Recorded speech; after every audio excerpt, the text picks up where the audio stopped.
Bonjour à tous et bienvenue du coup pour ce petit cours Toute Boom Harmony. On va aller assez vite, on va aller à l'essentiel. Là pour ce premier cours, on parle de l'interface. Donc l'interface, c'est un truc que vous connaissez déjà, si vous connaissez déjà un peu Storyboard Pro. Si vous connaissez pas, eh ben on va faire un petit tour très rapido. Vous avez ici les menus en haut avec les grands classiques fichiers édition, les vues du coup qui correspondent aux différentes vues que vous pouvez avoir dans le logiciel, les systèmes de lecture, les insertions d'objets, les paramètres de scène. Vous pouvez par exemple changer les paramètres par défaut de la scène ici en choisissant votre type de format, l'alignement, etc. Et le nombre d'images secondes, très important. Vous avez ensuite toutes les options de dessin qui sont là, options d'animation plutôt basées pour les keyframes, mais ça on verra ça une autre fois.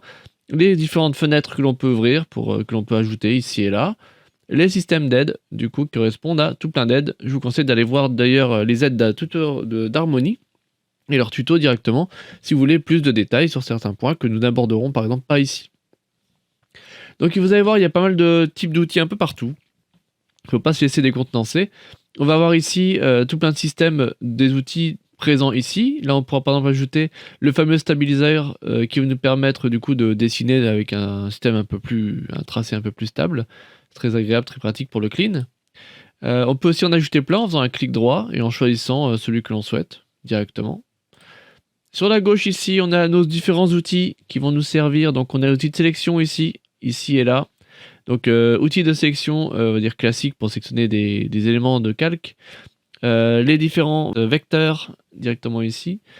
Les pinceaux, les crayons. La différence tant que les pinceaux sont avec les contours et les crayons sont avec des lignes. Les tampons, les gommes, les écritures, les différentes formes très intéressantes, notamment la ligne, on l'avait vu, pour pouvoir faire des choses assez propres, assez vite. Très pratique pour le clean, on verra ça quand on fera le détour un peu des outils de dessin. Le remplissage, on verra ça surtout dans la couleur. La pipette, les outils de morphing, de drawing pivot, etc. Les options de transformation qui ne seront pas très utiles pour l'instant, mais qui le seront davantage quand on travaillera sur les puppets. Lui on le laisse de côté et on a l'onion skin qui s'active ici. Donc ça veut dire que si je fais un trait ici et que je vais là, je peux activer l'onion skin et je vois directement mon image ici. Si je vais un peu plus loin, on voit encore un peu.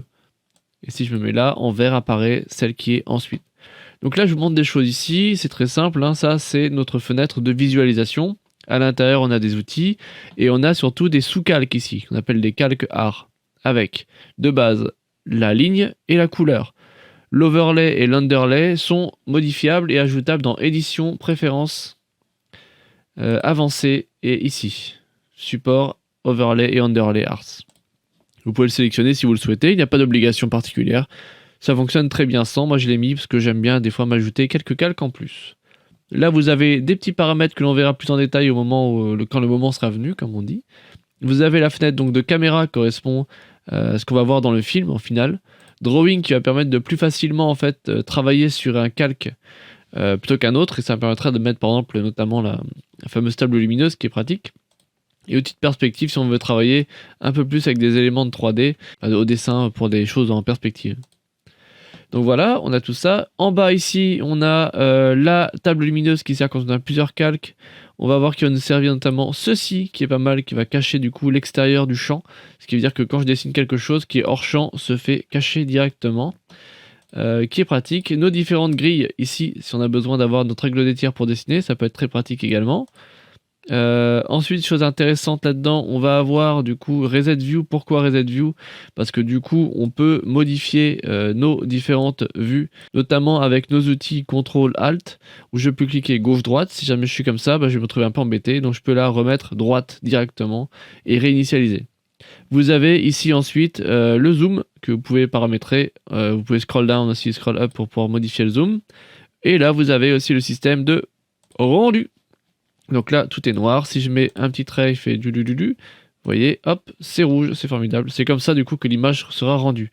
On se rend compte qu'il y a du noir derrière, c'est normal. C'est parce que du coup, ici, il n'y a pas de calque en dessous. Donc si vous voulez éviter ça, petit conseil rapido, vous créez un color card en cliquant sur le plus ici, color card. Vous avez donc un color card blanc cette fois, et maintenant vous avez un fond blanc. Ça on le verra plus en détail quand on parlera des dessins. Vous avez ensuite ici la plupart des petites choses qu'on va laisser de côté.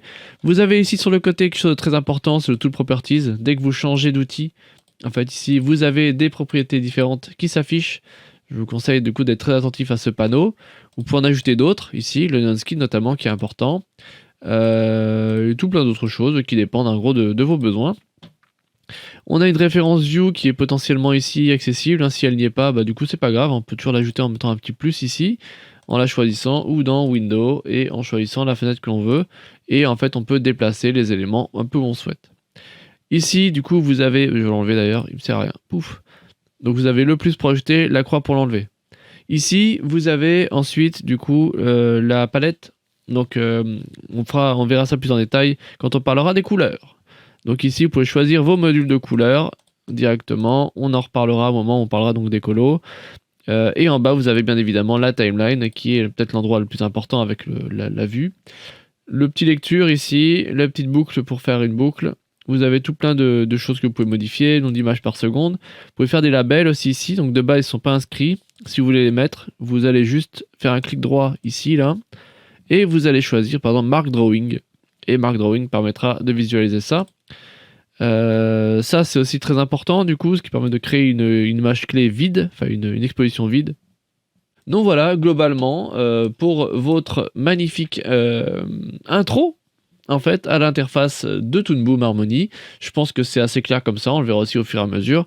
J'essaie de faire des super rapides tutoriels, celui-là était peut-être même un peu trop long, mais en tout cas, je coupe ici, et à bientôt.